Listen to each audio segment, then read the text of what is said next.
इस कार्यक्रम के पुण्यार्जक हैं श्रीमान राजकुमार जैन, धर्मपत्नी सुलोचना जैन, पुत्र श्री राहुल मोनिका जैन, बेटी दामाद प्रवीण रूबी जैन, कुमारी पुण्या एवं समस्त डेरिया परिवार। प्रतिष्ठान Atishay filling station, petrol pump Kurwai, जिला Vidisha, Madhya Pradesh. Shrimati Manju Jain, Shrimati Tinkle, Ankit ji, Shrimati Rimpal Avinash ji, Shrimati Aashi Charlie ji, Harshit Aavi Lavanya, Labhansh Jain ply board Jagdalpur, Shrimati Manju Jain, Rakesh Jain, Anju Jain, Kriti Jain, Shruti Jain, Kala Pipal Mandi, जिला शाजापुर, मध्य प्रदेश। श्रीमती सुशीला देवी जी, भागचंद जी जैन, प्रीति, रवि सीए, रिद्धि, काव्या एवं समस्त काशलीवाल परिवार, सूरत। सुनील कुमार, किरण गंगवाल, अंकुर, नेहा गंगवाल, अंकित, सुगंध गंगवाल, एकांश, अन्वेशी, मानविक एवं समस्त गंगवाल परिवार, पंचशील नगर, अजमेर। श्रीमती सीमा, विक्रम जैन, बेतिगा, आयुषी एवं आयुष जैन, ओसवाल मॉल, तिलक नगर, इंदौर, मध्य प्रदेश। श्री विनोद जैन, श्रीमती सुमन जैन, गौरव जैन, नेहा जैन, सौरभ जैन, ईशु जैन, अनवी जैन, प्रियाल जैन,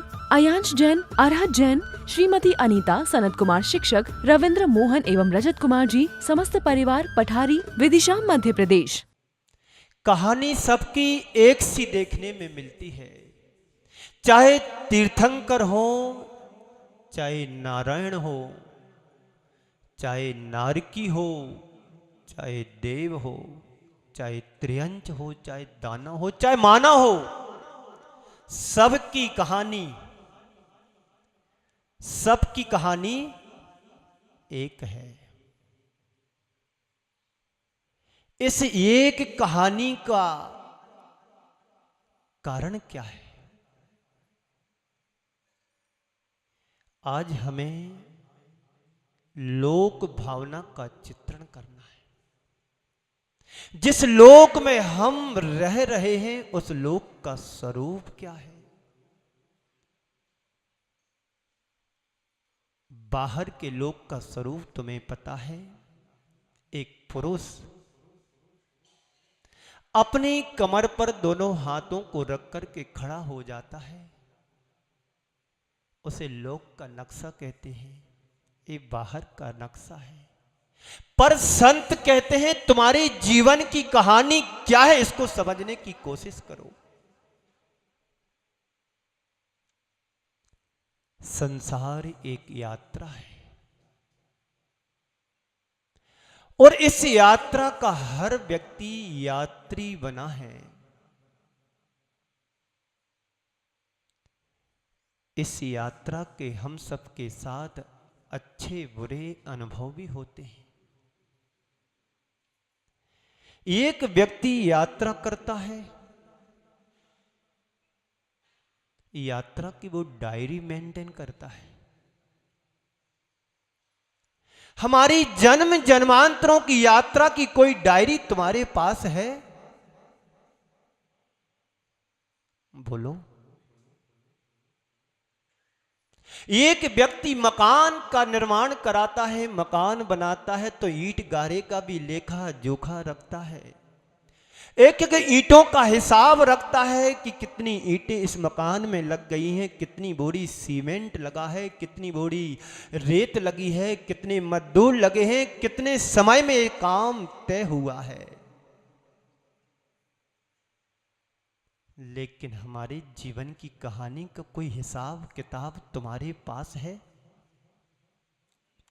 क्यों नहीं है? प्रश्न करो अपने मन से, क्यों नहीं है? इसलिए तुम्हारे पास इसका हिसाब किताब नहीं है क्योंकि तुमने उसको समझा नहीं है। संसार एक लंबी यात्रा है और इस यात्रा के अनेक पड़ाव तुम्हारे पास हैं। अनादि से लेकर के आज तक हमने अनेक अनेक यात्राओं को पूरा किया है। विभिन्न जगह हम ठहरे हैं, लेकिन कहां और कहां पर कितनी देर रुके इसका कोई हिसाब किताब हमारे पास नहीं है। कितनी देर ठहरे हैं, कितने दिन रुके हैं, कितने माह रुके हैं। जब आप यहां से सिकरजी जाते हैं तो हिसाब लगा लेते हैं कि 24 घंटे में पहुंचेंगे। तीसरे दिन वहां से एक वंदना करके वापस घर पर आना है। लेकिन जन्म जन्मांतरों की यात्रा का कोई हिसाब है तुम्हारे पास? लेकिन संत कहते हैं इसकी स्मृति का हमारे पास कुछ भी हिसाब नहीं है। तुम किसी छोटी सी यात्रा पर निकलते हो तो उसकी यात्रा का लौटने के बाद सारी स्मृति तुम्हारे मानस पलट पर रहती है कि मैंने कहाँ रुके, कहाँ खाना खाया, किसके साथ मिले, किसके साथ यात्रा की, किस धर्मशाला में रुके, कौन सा कमरा था, कितना किराया दिया, क्या क्या सामान खरीदा।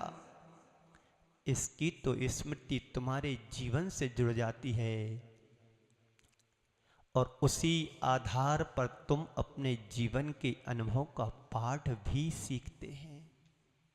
उन खट्टे मीठे अनुभवों का आधार पर तुम अपने आगे की दिशा को निर्धारित करते, जीवन को निर्धारित करते हैं। पर संत कहते हैं संसार की इतनी लंबी चौड़ी यात्रा करने के बाद तुम्हारे पास कुछ भी इस यात्रा का विवरण नहीं है, जिसमें तुम अनादिकाल से भव भ्रमण कर रहे हो। उस यात्रा का कोई विवरण है तुम्हारे पास? नहीं है ना। आज उसे हमें समझने की जरूरत है। हम अपने अंदर झांक करके देखो कि ये मानव जीवन पाया है तो उसके अतीत में मैं क्या था और इस मानव जीवन के बाद हमारा भविष्य में कौन सी पर्याय रहेगी। एक छोर तुम्हें जन्म दिखाई देता है संसार में तो दूसरी छोर तुम्हें मरण दिखाई देता है। संत कहते हैं दोनों के बीच में हमारा जीवन एक सिमट करके अध्याय बनकर के रह गया। इस अध्याय को तुम्हें पढ़ना है। अतीत के जन्मों में तुमने कहां कहां क्या क्या किया है, किस किस पर्याय को धारण किया है इसका तुम्हें कुछ ख्याल?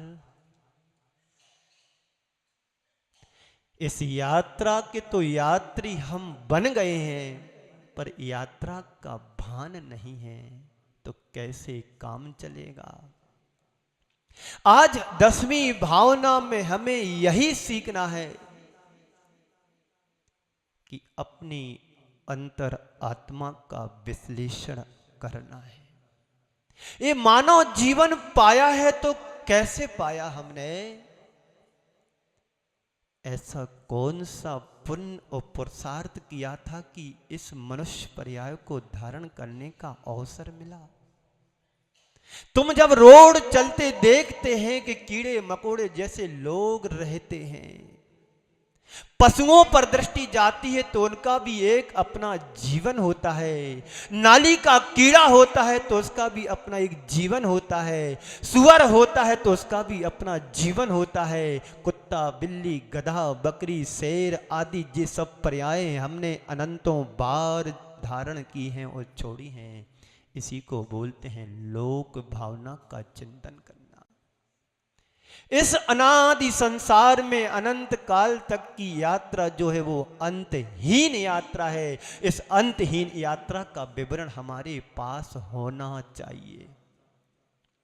जिस दिन तुम्हारे पास इस विवरण का लेखा जोखा का आदि स्मृति आ जाए तो तुम आज कृत्य करने से बच जाओगे।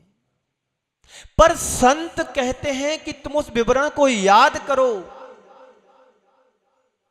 क्यों? इसलिए कि आगे के जीवन को सुधारना और संभालना है। आप चाहते हो कि हमारा आने वाला फ्यूचर कैसा हो? बोलो, कैसा चाहते आप अपना भविष्य? अरे महाराज, भविष्य की तो जाने दो, एक पल का भी खबर नहीं है।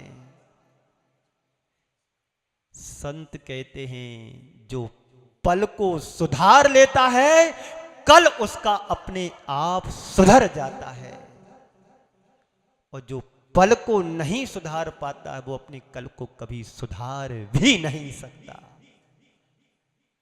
यही तो संसार है। और संसार है क्या? हम सबके जन्म जन्मांतरों के पर्यायों से मिलकर के संसार बना है। क्या है संसार? जन्म मरण अरु जरा रोग से सदा दुखी रहता, छेदन भेदन नरक पशु गति बद बंधन सहना। इस संसार की दशा है। इस दशा को देख करके जीवन की दुर्दशा को सुधार लो तो जीवन तुम्हारा निहाल हो जाएगा। बड़ा कठिन है भगवान, सबके जीवन की स्थिति बड़ी विचित्र है। कहते हैं कि मार मार के जैन बनाना पड़ता है। तुम्हारा परम सौभाग्य और पुण्य रहा है कि तुम्हें जैन कुल में जन्म लेने को मिल गया। कहीं तुम नाली के कीड़े बन गए होते तुम्हारी दशा क्या होती? कभी तुम सुअर और बैल बन गए होते तुम्हारी दशा क्या होती? कभी तुम नरक के कीड़े बन गए होते तुम्हारी दशा क्या होती? एक बार नहीं, इस जीव ने अनंतों बार इन सब पर्यायों को कपड़े की तरह पहना है और उतारा है। इस लोक भावना को समझने में लोग पीछे रह रहे हैं। जिस दिन तुम्हें इस संसार की भयावह स्थिति का एहसास होने लगेगा तो तुम वर्तमान को सुधारोगे और कल तो अपने आप सुधर जाएगा। तुम सुधरोगे तो युग सुधरेगा, और एक सुधरेगा तो सब संसार के जीव सुधर जाएंगे। तो अपनी यात्रा का विवरण अपने सामने रखो। अतीत के जन्म जन्मांतरों के कष्टों को याद करो, पीड़ा को याद करो। नरक में जब तुम्हारे साथ यातनाएं हो रही थी, वेदनाएं दी जा रही थी, पीड़ा को पहुंचाया जा रहा था, उन दुखों को याद करो। छेदन भेदन नरक पशु गति बद बंधन सहना, कौन सहता है? यह आत्मा ही अनेक पर्यायों को धारण करके सहता है। कर्म एक समय करता है व्यक्ति, उसके परिणाम को भोगने के लिए नरक निगोद की यात्रा करना पड़ती है। शास्त्रों में पढ़ते हैं तो शरीर कांप जाता है कष्टों को सुनकर के, लेकिन एक भी कष्ट तुम्हें वहां का याद नहीं आ रहा है। तो क्यों नहीं आ रहा है? इसलिए नहीं आ रहा है कि आप यहां के सुख में सब विस्मृत कर चुके हैं। स्मृति में रखो, स्मृति में लाओ कि नरकों के दुख होते क्या हैं। आप हमारे साथ नरक चलोगे? नहीं महाराज, मैं आप लोगों के पास इसलिए आते हैं कि स्वर्ग की बातें मिलें और स्वर्ग जाने का मार्ग प्रशस्त करें। नरक से तो हम आए हैं, अब नरक जाने की मेरी अनुकूलता नहीं है। पर तुम अपने जीवन में झांक करके देखो कि मैं नरक जाने की तैयारी कर रहा हूं कि स्वर्ग जाने की तैयारी मेरी है। देखो अपने अंदर सुबह से शाम तक हमारी क्रियाकलाप क्या होती है, हमारी एक्टिविटी क्या होती है, हमारी सोच क्या है, हमारी सोच के साथ प्रवृत्ति क्या है, उसको समझने की कोशिश करो। ये विश्वास है हमारे पास कि नरक भी है और स्वर्ग भी है तुम्हारा विश्वास? विश्वास को करना पड़ेगा कि नरक भी है और स्वर्ग भी है। ये विश्वास तुम्हारे लिए एहसास दिलाएगा कि दुख भी है तो सुख भी है। होकर सुख में मग्न न फूलें, दुख में कभी न घबरावे। पर्वत नदी शमशान भयानक, अटवी से नहीं भय खावे। भय तो खाना पड़ेगा। ये जीव की दशा देखो, कभी पत्थर बना, कभी ओला बना, कभी पानी बना, कभी बर्फ बना। बर्फ से किसी ने पूछा, बर्फ से किसी ने पूछा कि तुम इतने ठंडे क्यों? पंखे बंद कर दो। पक्षी आया है, वो भी सम्यक दर्शन को ग्रहण करने के लिए हो सकता गुरुओं की वाणी एक शब्द भी उसके जीवन में आ जाए तो उसका तो कायाकल्प हो सकता। जैसे जटायु पक्षी ने राम की सेवा की थी तो उसका जीवन धन्य हो गया था। तो किसी ने कहा, किसी ने बर्फ से पूछा कि भाई तुम इतने ठंडे क्यों हो रहते हो? बड़ा सुंदर बर्फ ने जवाब दिया, मेरा अतीत भी पानी है, मेरा भविष्य भी पानी है, इसलिए मुझे ठंडा रहना ही मेरा स्वभाव है, मैं गर्म क्यों हूं? पर अपना अपना नेचर झांक करके देखो, मानवता का जीवन क्या है? सज्जनता तुम्हारे जीवन में कितनी परिलक्षित हो रही है? यही तो संसार लोक भावना है। इस कार्यक्रम के पुण्यार्चक थे श्रीमान राजकुमार जैन, धर्मपत्नी सुलोचना जैन, पुत्र श्री राहुल मोनिका जैन, बेटी दामाद प्रवीण रूबी जैन, कुमारी पुण्या एवं समस्त डेरिया परिवार। प्रतिष्ठान Atishay filling station, petrol pump Kurwai, जिला Vidisha Madhya Pradesh. Shrimati Manju Jain, Shrimati Tinkle, Ankit ji, Shrimati Rimpal Avinash ji, Shrimati Aashi Charlie ji, Harshit Aavi Lavanya, Labhansh Jain ply board Jagdalpur, Shrimati Manju Jain, Rakesh Jain, Anju Jain, Kriti Jain, Shruti Jain, Kala Pipal Mandi, जिला शाजापुर मध्य प्रदेश। श्रीमती सुशीला देवी जी, भागचंद जी जैन, प्रीति, रवि सीए, रिद्धि, काव्या एवं समस्त काशलीवाल परिवार सूरत। सुनील कुमार, किरण गंगवाल, अंकुर नेहा गंगवाल, अंकित सुगंध गंगवाल, एकांश अन्वेषी, मानविक एवं समस्त गंगवाल परिवार पंचशील नगर अजमेर। श्रीमती सीमा, विक्रम जैन, बेतिगा, आयुषी एवं आयुष जैन, ओसवाल मॉल, तिलक नगर, इंदौर मध्य प्रदेश। श्री विनोद जैन, श्रीमती सुमन जैन, गौरव जैन, नेहा जैन, सौरभ जैन, ईशु जैन, अन्वी जैन, प्रियाल जैन, अयांश जैन, अरहत जैन, श्रीमती अनीता, सनत कुमार शिक्षक, रविंद्र मोहन एवं रजत कुमार जी, समस्त परिवार पठारी, विदिशा मध्य प्रदेश।